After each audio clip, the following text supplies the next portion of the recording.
Thank you for tuning in to this week's movie news. I have some exciting updates to share, so let's dive right in. Today we'll cover a few key topics. First up, it's been confirmed that Jason Momoa is joining the DC universe, but he won't be reprising his role as Aquaman. Additionally, there's a strong possibility that Daredevil will make an appearance in Avengers Doomsday. What implications could this have for the film? Other topic we have for today is about Disney sabotaging Pixar. We'll explore these topics and much more in this week's movie news. Now, let's jump into our first subject. We have an intriguing update regarding Daredevil's potential involvement in Avengers Doomsday. A few days ago, Daniel RPK shared a rumor about this, and I've been selective about which rumors I consider credible. While Daniel RPK is a reliable source, they do tend to circulate a lot of information. If I covered everything they shared, I'd be posting daily videos. Jim in Australia, where Charlie Cox is currently training, posted a message stating, "It's been awesome having Charlie and his wife Sam Cox in for the past weeks. Charlie is currently training for his role in the upcoming Marvel Avengers movie, where he will play Daredevil. It's been our absolute pleasure working with you both,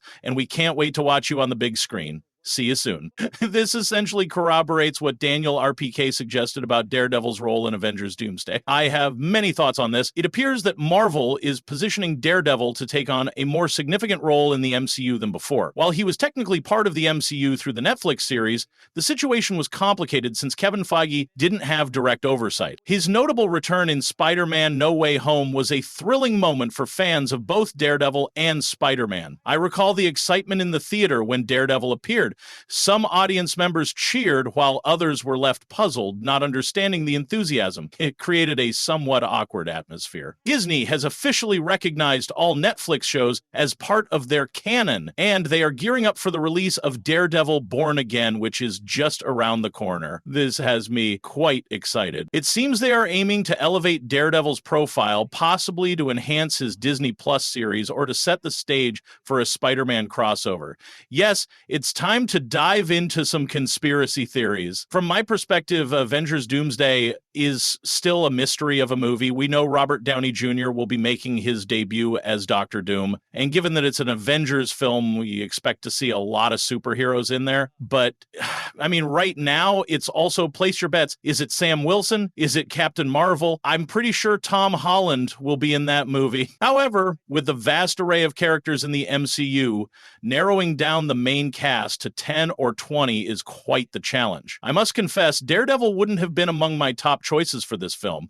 He still feels somewhat disconnected from the core MCU, being a street-level hero. It raises the question, what role will he play in a multiverse film where Dr. Doom is the antagonist? Will it turn into a courtroom drama? Even when Daniel RPK brought this up, he said it would be a small role. So it could be a role as big as it was in No Way Home. And again, I think it's just Kevin Feige doing something smart of like, okay, Charlie Cox was just in No Way Home. That was almost a $2 billion movie. And he wasn't even in the Daredevil costume. He was just a lawyer. Now, in the Doomsday movie, they got to make sure he puts on the Daredevil outfit. And that way we can get eyeballs and people excited to go watch Born Again on Disney Plus. I'm not sure what to make of it, honestly. Your speculation is just as valid as mine regarding Daredevil's involvement in Doomsday.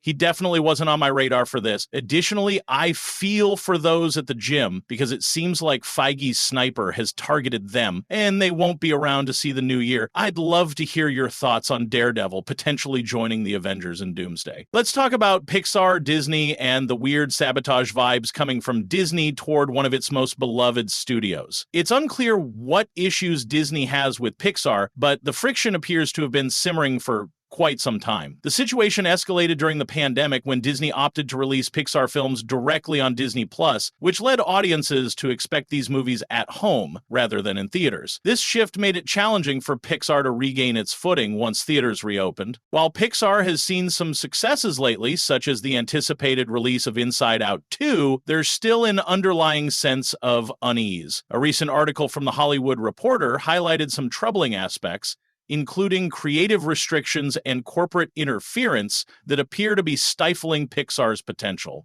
First, let's talk about Pixar's upcoming show, Win or Lose, which marks their first original series debuting on Disney Plus. One episode was set to feature a transgender character in a touching storyline designed to convey support to trans individuals. However, Disney chose to remove the episode, suggesting that such discussions should be left for parents to have with their children. Here's the thing. I understand the perspective of wanting to handle sensitive topics personally with your kids, but the former Pixar employee who spoke out described the episode as beautifully illustrated and potentially life-saving for people feeling isolated or unloved. The truth is, art, whether it's films, music, or television, has the power to save lives. Representation is crucial, and seeing oneself in a narrative can profoundly impact individuals. This wasn't the only disheartening news. Reports indicate that Disney intervened to modify the message of Pixar's upcoming film Hoppers. The story revolves around a girl who swaps bodies with a beaver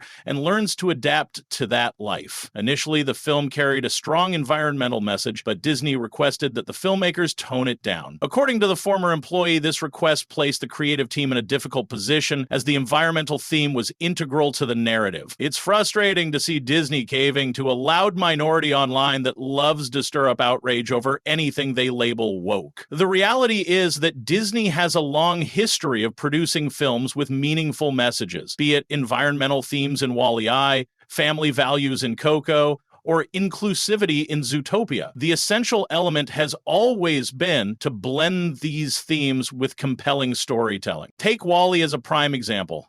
This film centers on environmentalism and the repercussions of ignoring our planet, yet it remains one of Pixar's most cherished works.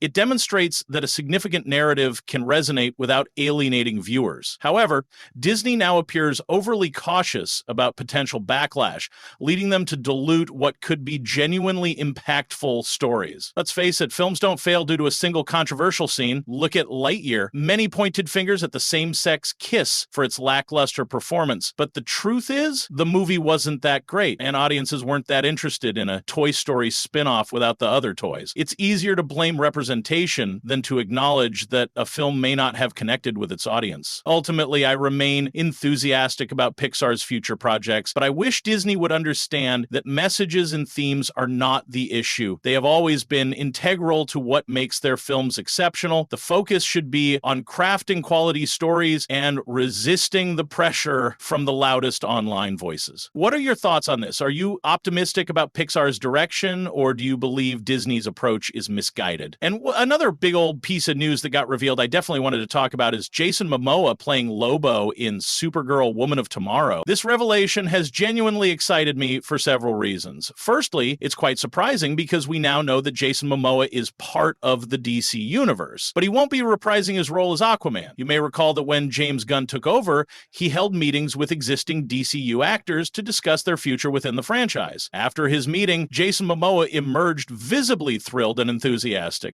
Worst thing in the world. All right, this needs to be documented. What's the date today? 6th. The 6th of November. The greatest news, some of the greatest news of my life just happened.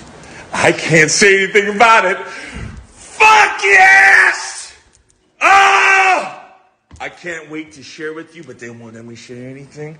I want you to remember this date, November 6th. Mwah! You know who you are? Mwah! Mwah, maestro. Mwah! The man was bouncing off the walls, and I don't think you bounce off the walls like that if you just got told you're staying as Aquaman and we're giving you a third movie. Like, that's not really bounce off the wall time. No, it's because he found out then, and it's confirmed now, that he will be playing Lobo in James Gunn's DCU, a dream role that Jason Momoa has been wanting to play for a very long time. Lobo is also a beloved character among comic book enthusiasts who have been eager to see him on the big screen. As a space bounty hunter with a motorcycle, he possesses a larger-than-life and often humorous personality. It's hard to imagine anyone else in the role, as a side-by-side comparison clearly shows that Jason Momoa embodies Lobo perfectly. Additionally, there's an interesting twist: Lobo's inclusion in Supergirl Woman of Tomorrow. Tom King, the original writer of the comic that inspired the film, had previously previously expressed his desire to include Lobo in the story, but an editor prevented that from happening. In the film adaptation, Tom King finally sees his vision realized with Lobo's inclusion in the narrative. Some fans have taken this excitement further, with Lobo now featured in Supergirl Woman of Tomorrow. It's worth noting that in the comics, Lobo occasionally has a dog. Given Krypto's role in the Supergirl storyline, it would be hilarious to see Lobo's dog and Krypto clash on the big screen. This development only heightens my anticipation for Supergirl Woman of Tomorrow. However, what truly excites me is that Jason Momoa is no longer playing Aquaman. There's a case to be made that Jason Momoa transformed Aquaman into a compelling character. Previously, Aquaman was one of the few DCU films to surpass $1 billion, yet he was often ridiculed within the DC universe. He was the punchline of many jokes, and whenever Aquaman came to mind, laughter followed. I owe a lot of gratitude to James Wan for helping to elevate Aquaman into a more serious and enjoyable figure. His portrayal made a significant impact on me, especially since I wasn't a fan of his role in the Zack Snyder films. I'm thrilled about this change. This character will be recast and reimagined in James Gunn's DCU. The ultimate testament will be when we see him as Lobo, and his personality mirrors that of Aquaman. That will be my strongest argument when discussing this with others. He was actually a good Aquaman, Andrew. You're being unreasonable. I'll show you one scene as Aquaman and one as Lobo, and you won't be able to tell them apart, because Jason Momoa ends up always kind of playing himself, the big, loud, excited, my man guy, which is perfect for Lobo. However, I never felt it was the right fit for Aquaman. I often joked that I would have preferred Patrick Wilson, who plays Orm, to take on the role of Aquaman. If you strip away some of Orm's villainous traits, his personality, his passion for Atlantis, and his physicality, that essence embodies Aquaman. So I'm pleased that we'll eventually see a new Aquaman, allowing Jason Momoa to step into a role he's always desired. It's a win-win for everyone involved. Additionally, this seems to confirm that no DCU characters will be returning as central figures in James Gunn's new universe. It's been a lengthy period of speculation about who will stay and who will go, given the mix of characters being retained and those being replaced. As time progresses, it appears that James Gunn is leaning towards replacing most characters unless they were ones he originally created. I'm on board with this direction. I'd love to hear your thoughts on Jason Momoa's new role in the DCU, stepping away from Aquaman. Who do you think should take on the Aquaman role in this new universe? That wraps up the latest movie news for now. Don't forget to like and subscribe. As always, I'm Andrew. Take care.